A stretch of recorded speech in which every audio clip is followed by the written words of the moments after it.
Recording.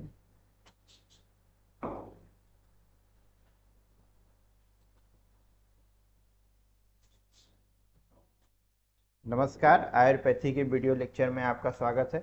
हम लोगों ने अष्टांग हृदय सेकेंड चैप्टर जो दिनचर्या अध्याय है उसका हम लोगों ने श्लोक से पूरा अध्ययन किया था। अब हम उसको देखते हैं कि उसमें एमसीक्यू हमसे लग पा रहा है कि नहीं लग पा रहा। और जो एमसीक्यू का जो एक कलेक्शन है वो श्लोक वाइज है, मतलब एक एक श्लोक में क्या एमसीक्यू बन सकता है, कौन सा क्वेश्चन एग्जाम में आ सकता है, उसको हम लोगों ने यहाँ कवर किया है।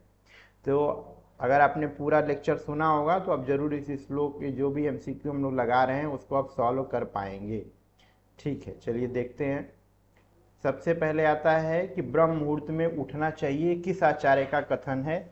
आचार्य Charak, option B Kashyap, option C Sushruta, option D है जो है वाग्भट है।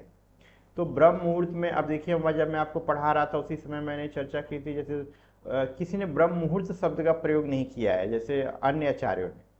क्योंकि वाग्भट में आपको इसका आंसर तो आपको पता ही है, आंसर क्या है इसका? डी है। वाग्भट ने बोला है ब्रह्म मुहूर्त में उठना चाहिए। श्लोक क्या आता है? ब्रह्म मुहूर्ते उत्तिष्ठ स्वस्थो रक्षार्थ आयुष। अन्य आचार्य में आता है, जैसे सुश्रुत ने उत्थाय उत्थाय बोला, यानी कि आपको सुबह उठ जाना चाहिए, लेकिन ये नहीं बोला कि ब्रह्म मुहूर्त में उठना चाहिए। इसलिए क्वेश्चन जो है वो इंपॉर्टेंट हो जाता है कि ब्रह्म मुहूर्त में उठने की बात जो है किसने कही है? आचार्य वाग्भट ने कही है। तो इसका आंसर क्या होगा? आचार्य वाग्भट। ठीक है, ऑप्शन क्या है इसका आंसर? डी है। एक मिनट, ठीक है। दूसरे नंबर पे आता है कि अष्टांग हृदय के द्वितीय अध्याय का नाम बताइए। सेकंड चैप्टर का क्या नाम है? दिनचर्या, ऋतुचर्या, शिष्योपनयनी, रोगानुपाति। तो जाहिर सी बात है, हम लोग दिनचर्या अध्ययन ही पढ़ रहे थे, क्वेश्चन आप बता देंगे। इसका ऑप्शन क्या है? ए सही है, आंसर है दिनचर्या।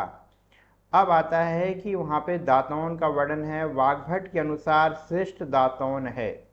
तो सुश्रुत का एक कॉन्सेप्ट आता है, तो वहाँ पे हम लोग पढ़ेंगे मधुर में कौन श्रेष्ठ है, तिक्त में कौन श्रेष्ठ है। तो वो जब पढ़ाया जाएगा तब पढ़ाया जाएगा, लेकिन अभी जो है वह आपको वाग्भट का रिफरेंस से बताना है, अष्टांग हृदय सूत्रस्थान चैप्टर 2 से, कि वाग्भट ने किस रस वाले दातौन को श्रेष्ठ बताया है। तो इसमें ऑप्शन देखिए, मधुर, अम्ल, लवण, रसयुक्त। ऑप्शन बी अम्ल, लवण, तिक्त, रसयुक्त। लवण, तिक्त, कसाय रसयुक्त। और चौथा क्या है? कसाय, कटु, तिक्त रसयुक्त। तो जिसको जो इसका आंसर है, आप उसको श्लोक अगर आपको याद होगा तो ठीक है, उससे आप बता देंगे। इसका जो सही आंसर है वो आता है डी आंसर है, जहाँ पे उन्होंने बोलते हैं कि जब आप दातौन को करते हैं तो दातौन करते समय जो श्लोक आता है वो आता है प्राग भुक्तवा, प्रातः भुक्तवा, यानी सुबह सुबह और भोजन करने के बाद 2 बार जो है दातून करना चाहिए। च मृद अग्रम, जिसे मृदु मृदु मतलब मुलायम दातून होगा। और वहीं पर रस का वर्णन करते हैं, कसाय, कसाय, कटु, तिक्त, रस युक्त। ठीक, इसलिए इसका आंसर क्या होगा? आंसर होगा आपका डी, कसाय, कटु, तिक्त, रस युक्त। ठीक है। फिर उसके बाद देखिए, वाग्भट के अनुसार निम्न वृक्ष का दातून उपयोगी नहीं है। इसमें नहीं वाला बताना है।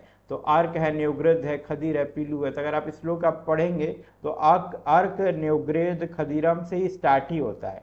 तो वहाँ पे क्या नहीं दिया है? इसमें करंज है, ककूब है, ये सारा दिया हुआ है, पीलू नहीं दिया हुआ है।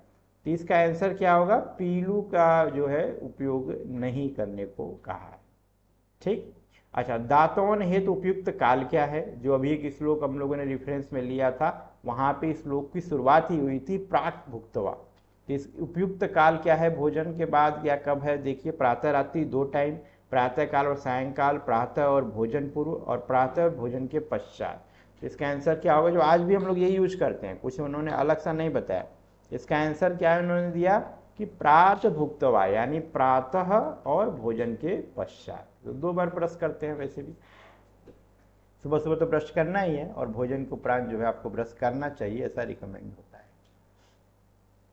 अब देखिए, कनीनया अग्रसम स्थौल्यम प्रगुणम 12 अंगुलाम। 12 यहाँ मतलब यहाँ पे 12 है। ठीक, 12 अंगुल का होगा। किस संदर्भ में कहा गया है?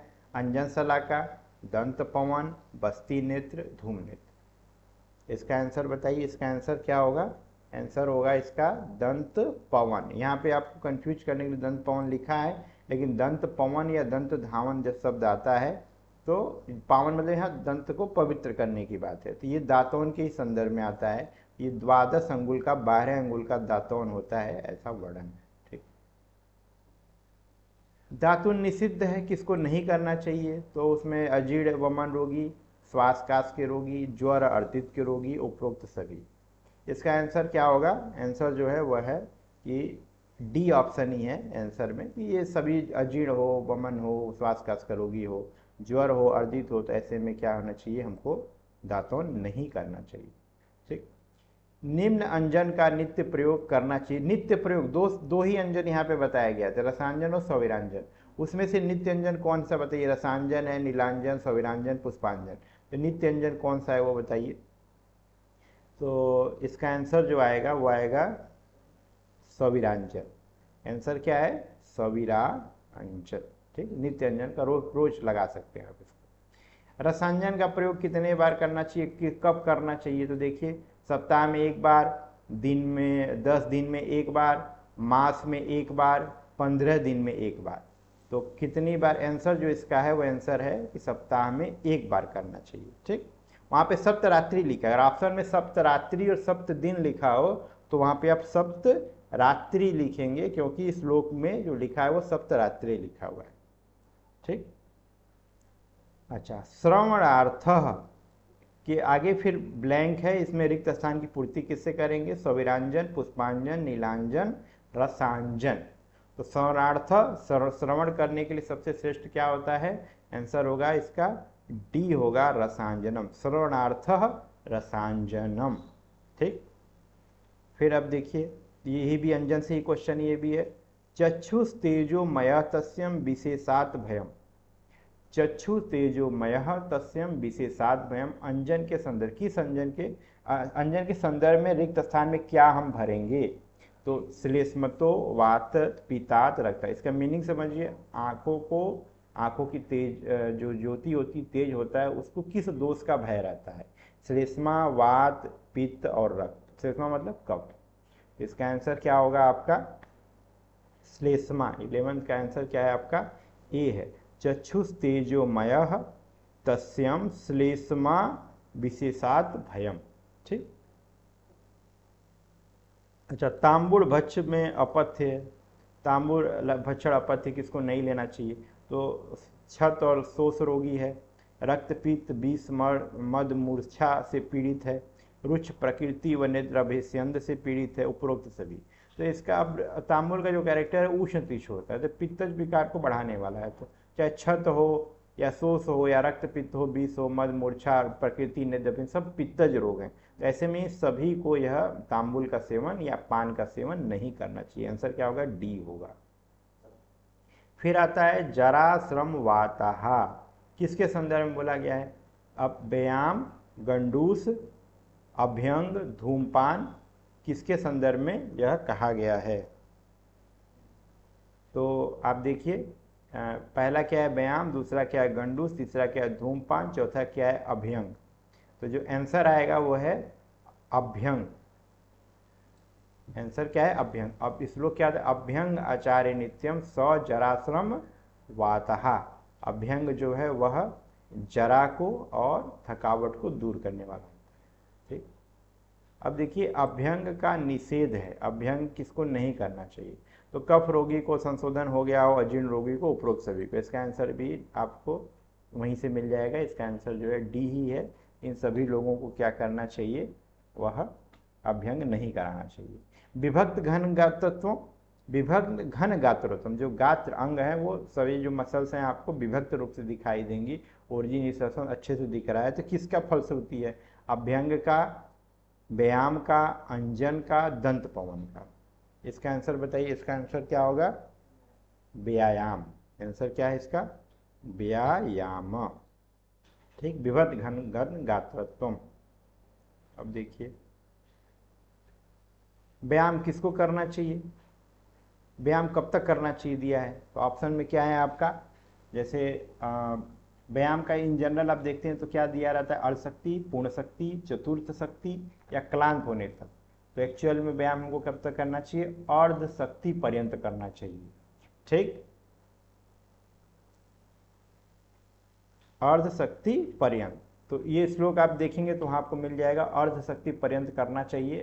कब, वो भी ऋतु आती है विशेष, उस ऋतु में आपको बता रहा हूँ, अन्य ऋतुओं में उससे भी कम करना चाहिए। व्यायाम निषिद्ध किसको है, वातपित्त रोगी हो, बालक वृद्ध हो, अजीर्ण हो और उपरोक्त सभी। तो सभी में अब इसका आंसर क्या है कि सभी को जो है यह निषिद्ध है, सभी को व्यायाम नहीं करना चाहिए। 17 का डी होगा। अर्ध शक्ति व्यायाम कब करना चाहिए, किस ऋतु में करना चाहिए। अर्ध शक्ति व्यायाम क्या दिया है वहां पे, शीतकाले और बसंत, ग्रीष्म, वर्षा और शरद। तो इसका आंसर क्या होगा, आंसर जो होगा वह होगा आपका, मैं आपको बताता हूं, आंसर होगा इसका शीतकाल व बसंत में अर्ध शक्ति व्यायाम करना चाहिए। ठीक है, इजी।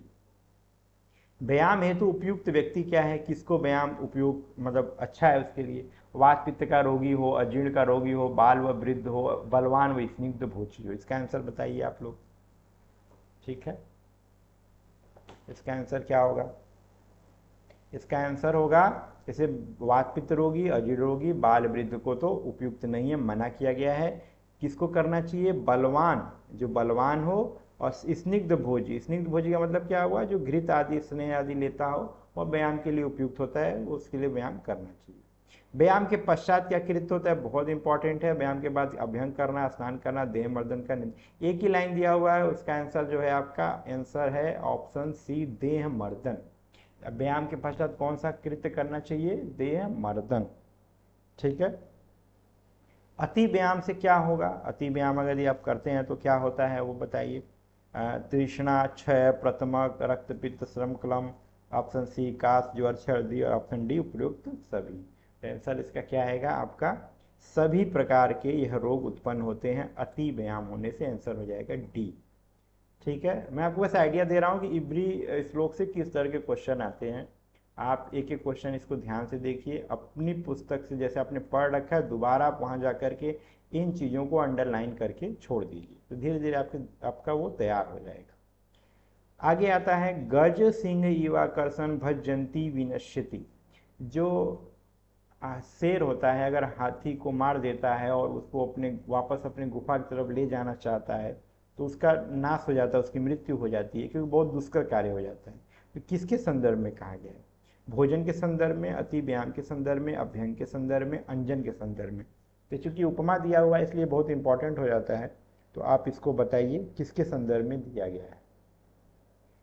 हाँ, वहाँ पे अब क्या दिया है कि अब बहुत ज़्यादा हंसने के बाद और ये बहुत सारा इस तरह की चीज़ें अगर आप करते हैं तो इस श्लोक में आप देखेंगे तो वहाँ पे लिखा है, उसी में अति व्यायाम भी दिया हुआ है। अगर अति व्यायाम करेंगे तो आप भी जो है इस तरह से ये दुष्कर कार्य हो जाता है, इसमें जो है अति व्यायाम करने से मृत्यु हो सकती है। अच्छा, उद्वर्तनम, उद्वर्तन अब देखते हैं। उद्वर्तनम मेधसः प्रविलायनम, तो यहाँ पे कौन सा, यहाँ पे लिखा है उद्वर्तम मेधसः, तो क्या होगा, त्रिदोषहर, पितहर, वातहर, कफहर।